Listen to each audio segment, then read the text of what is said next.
He cheated, cancelled our wedding, dated his coworker. Then came crawling back on our wedding day. I, 24F, and my ex-fiancé, Alex, 25M, were together for 7 years. We were high school sweethearts. We started dating when I was 17 and he was 18. By the time I was 18, we were living together. We've spent basically our entire adult lives as a unit. 2 years ago, we had our daughter. She is the light of my life, but as any parent knows, having a toddler while trying to build a future is exhausting. For the past year, we've been living at my mom's house. My parents have been incredibly supportive. My dad even gave me a car to use so we could get around, which Alex and I shared since his old Corolla finally gave up the ghost. My mom, who is quite well off, wanted us to have the wedding of our dreams. We had been engaged for a year, and the wedding was set for 3 months away. The wedding wasn't just a party to me, it was the culmination of everything we'd built. Alex proposed to me in Poland, which is where I'm originally from.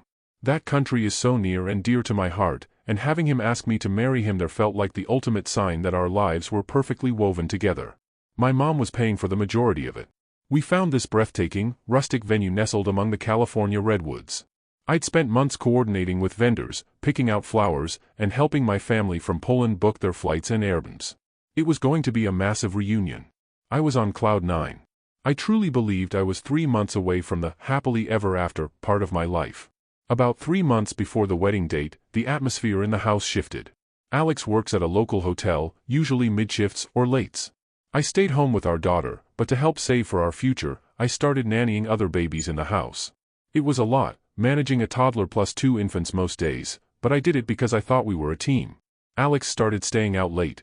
At first, it was an hour after his shift ended. Then 2.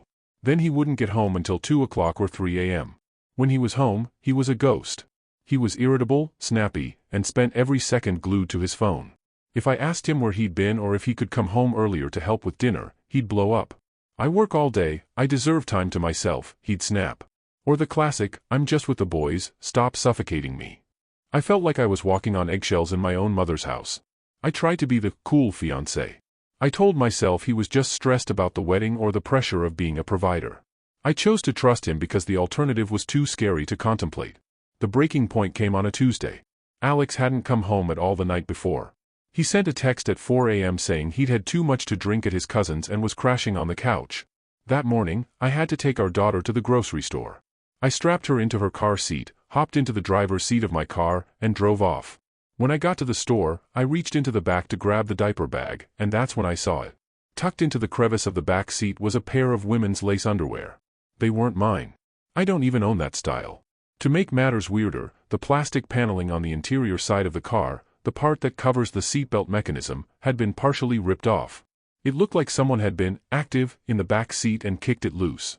My heart didn't just drop, it felt like it turned to lead. I didn't even go into the store. I drove straight back home, my hand shaking on the steering wheel so hard I almost hit the gate. I walked into the bedroom. Alex was sprawled on the bed, scrolling through TikTok like he didn't have a care in the world. I didn't scream. I didn't cry. I just held the underwear up in the air. "Whose are these?" I asked. My voice was eerily calm. He didn't even look guilty at first. He looked annoyed. Without skipping a beat, he said, "Yours? Why are you holding your laundry in my face?" "Alex, I don't own these. And the back panel of the car is ripped off. Tell me the truth." He doubled down. He tried to gaslight me for 20 minutes, telling me I was forgetful and crazy and that I must have bought them and forgotten. But the more he talked, the more his story fell apart. Finally, he just stopped talking and walked out of the house. The next day, he came back and said we needed to talk. I thought this was the apology. Instead, he looked at me and said, "I'm just not happy. I don't think we're right for each other anymore. I want to break up." I was floored. I went from being a bride-to-be to a single mom in 24 hours. I'm ashamed to admit it now, but I begged him. I sobbed. I told him we could go to counseling. I asked him about our daughter. I asked, "What about the wedding? What about my family flying in from Poland?" He looked at me with total indifference. "You'll have to cancel all that stuff," he said. "It's too hard for me to deal with." When I asked if he was going to help pay my mother back for the thousands of dollars in non-refundable deposits, he scoffed. "No. It was her choice to put up the money. That's not on me." The following weeks were a living hell. I had to make the calls of shame. Calling the venue in the redwoods and hearing the coordinator's pitying voice was gut-wrenching. Calling the florist, the caterer, the DJ. Then, the worst part, calling my family in Poland. Some were sympathetic, but others were rightfully angry. They had spent thousands on flights. They had taken time off work. I felt like I had let everyone down, even though I wasn't the one who cheated. Meanwhile, Alex moved out, and within 2 weeks, he was posting a new girl from his work on Instagram. He was calling her the love of his life and taking her to the same spots we used to go. It was like 7 years of my life meant nothing to him. I spent a month in a deep depression, but then something shifted. I realized I was 24, I had a beautiful daughter, a supportive family, and I had just avoided marrying a man who would leave me at the first sign of a new girl. The date of what was supposed to be our wedding arrived. Since so many of my friends and family had already taken the time off and flown in from Poland, I decided I wasn't going to spend the day crying. I threw a party. I called it my very merry unwedding. I wore a beautiful sundress, not my wedding dress, obviously. We had a keg, a taco truck, and we celebrated. I had recently started dating a guy I met on Tinder. Let's call him Jake. Jake is kind, funny, and most importantly, he's consistent. I invited him to the party. It was a bit awkward to explain the premise, but he was a total sport about it. We had a blast. People were posting photos of me laughing, holding a drink, and looking genuinely happy. Apparently, Alex was still stalking my friend's social media. That evening, while the party was still winding down, my phone started ringing off the hook. It was Alex. He was sobbing. He told me he needed to see me. I told him I was busy. He then told me he had ditched his girlfriend at the movie theater and was driving to my house right now. He showed up looking like a wreck. He was crying, telling me that seeing those pictures made him realize he made a huge mistake. He said the new girl was nothing and he wanted to come home. He wanted to be a family again. I looked him dead in the eye and said, absolutely not. That ship has sailed, Alex. You sank it yourself. Then, his tone changed. The sad puppy act vanished and the manipulation started. So that's it? You're just going to break up our family? I'm standing here, literally begging you to fix this for our daughter, and you're saying no? You're the one choosing to end this now. I'm trying, and you're not. You're going to have to live with the fact that you broke up this family. I was disgusted. I reminded him that he was the one who cheated in the back of my dad's car. I reminded him that he refused to help me cancel the wedding or pay my mom back. I told him that I begged him to stay months ago and he told me he didn't care. Then he lost it. He pointed toward the backyard where Jake was helping my cousins clean up. You've been with him this whole time, haven't you? You were probably cheating on me before we even broke up. That's why you're so quick to throw me away. He left in a rage, screeching his tires down the street. Now, the flying monkeys have arrived.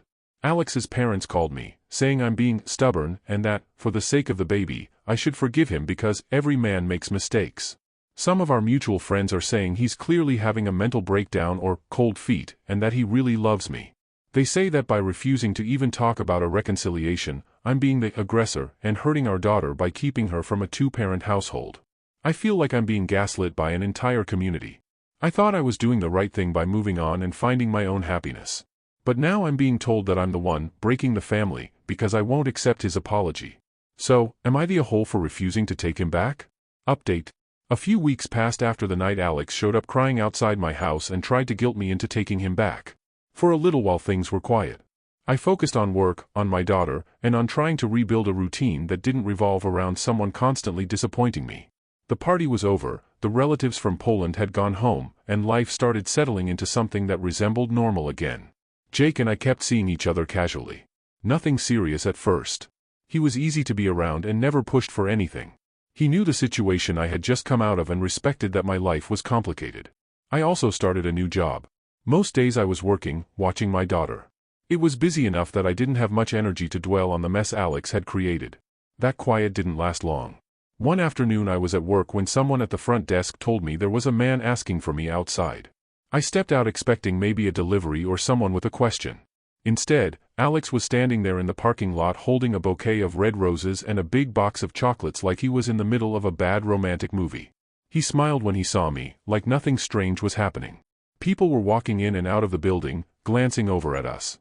I felt instantly uncomfortable. I asked him what he was doing there.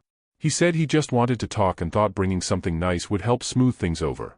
He started going on about how he'd been thinking about us nonstop and how he couldn't imagine his life without me or our daughter. The flowers were shoved toward me like they were proof of some big emotional gesture. I didn't take them. I told him he needed to leave because this was my workplace and I wasn't going to have a scene in the parking lot. At first he tried to keep the conversation going, lowering his voice and acting like we were just two people having a private moment. When that didn't work, the tone shifted. He accused me of being cold and said any reasonable person would at least hear him out. A manager walked by during this exchange and asked if everything was okay. That was enough to finally get Alex to back off. He left the flowers sitting on the hood of a car and drove away without another word. I thought that would be the end of it. A few nights later Jake came over to my house after work. My daughter had already fallen asleep and we were just sitting in the living room watching a movie and talking. It was quiet and normal in a way my life hadn't been for months. Then someone started pounding on the front door. At first I assumed it was a neighbor or maybe someone at the wrong house. The knocking kept getting louder and more aggressive. When I looked through the window I saw Alex standing on the porch. Jake stood up immediately and asked if I wanted him to answer the door. I said no and stepped outside myself because the last thing I wanted was for the situation to escalate.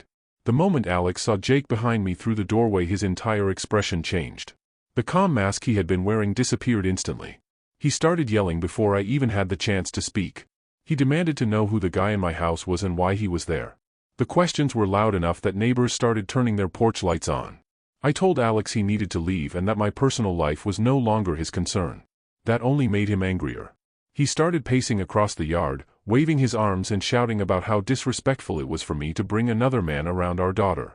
I reminded him she was asleep upstairs and that he was the one causing a scene in the middle of the neighborhood. Jake stepped onto the porch at that point and told Alex calmly that it was time to go. He didn't raise his voice or act aggressive. The reaction from Alex was immediate and explosive. He launched into a full tantrum. Accusations, insults, wild claims about betrayal. It was like watching someone unravel in real time. At one point he even tried to push past me to get into the house, which was when Jake stepped between us and blocked the doorway. Eventually Alex stormed off, shouting that this wasn't over. For a short time after that he disappeared again. Then the legal threats started. The first letter came about 2 weeks later.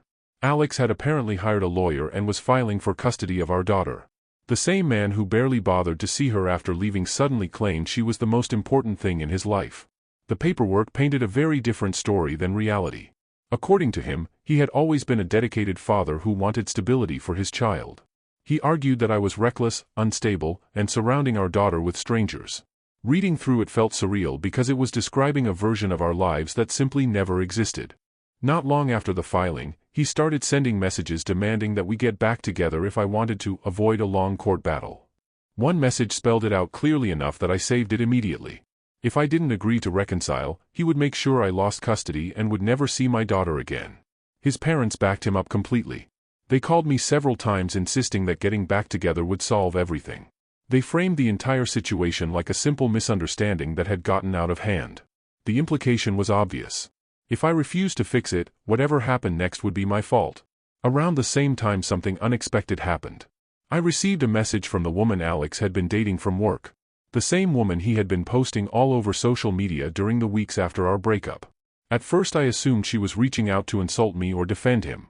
Instead, she apologized for contacting me out of the blue and asked if we could talk. What she told me changed everything. She explained that she had moved to town recently and started working at the same hotel as Alex. He told her that he and I had broken up years earlier and were only living in the same house temporarily because of our daughter. According to him, the relationship had been over for a long time and the wedding was something my family had tried to pressure him into. She had no idea any of the drama had happened recently. The posts, the new relationship, the timeline, all of it had been built on a lie. She thought she had started dating a single father who had been separated for 3 years. When she saw the photos from the unwedding party and heard about everything that happened afterward, she started asking questions. The answers didn't line up with the story Alex had told her. They had never broken up when he showed up crying at my house. He had simply left her sitting in a movie theater and disappeared that night. After she learned the full truth, she cut him off completely. She said she felt sick realizing she had been dragged into something like that without knowing. Things started going downhill fast after that. Alex became more aggressive once the custody case was moving forward. His messages got nastier and more threatening. Every conversation somehow turned into another demand that I fix the situation by getting back together. What he didn't know at the time was that Jake was actually a lawyer. He offered to help me understand what was happening. With his guidance I filed for a temporary custody order. We also started documenting everything. Messages, phone calls, social media posts, anytime Alex showed up somewhere he shouldn't. It became clear very quickly that his behavior wasn't helping his case. The court hearing took place about 4 months later. Alex arrived with his parents and a lawyer who looked like he had already heard half a dozen different versions of the story. The entire strategy seemed to revolve around portraying me as unstable and vindictive. He claimed I was jealous of his new relationship and had created drama to punish him. He tried to suggest that the party on the day of the cancelled wedding was proof that I wasn't emotionally stable. At one point he even implied that I was bringing random men into the house around our daughter constantly. None of it held up once the evidence started coming out.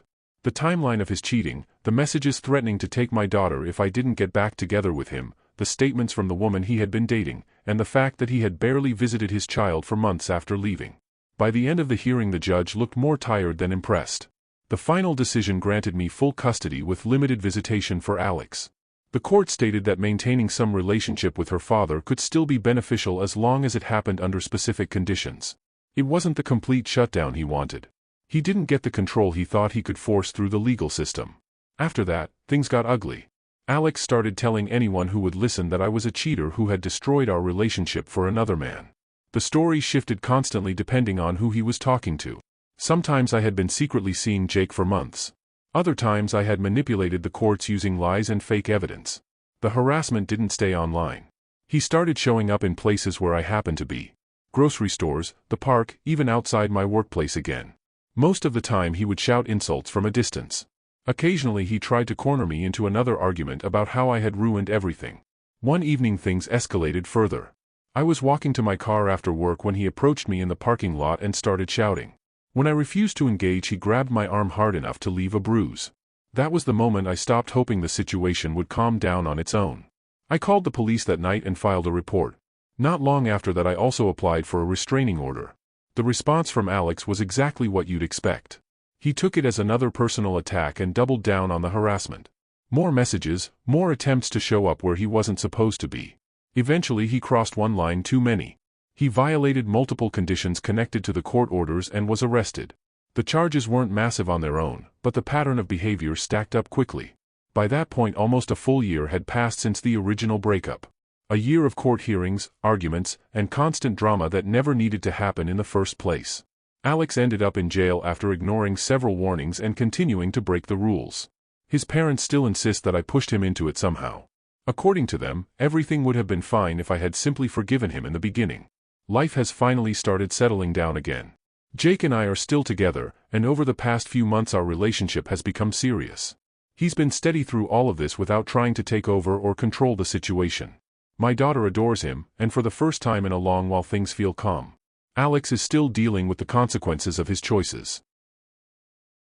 Thanks for watching. Don't forget to like, share, and subscribe to Daily Tales Update for more such stories.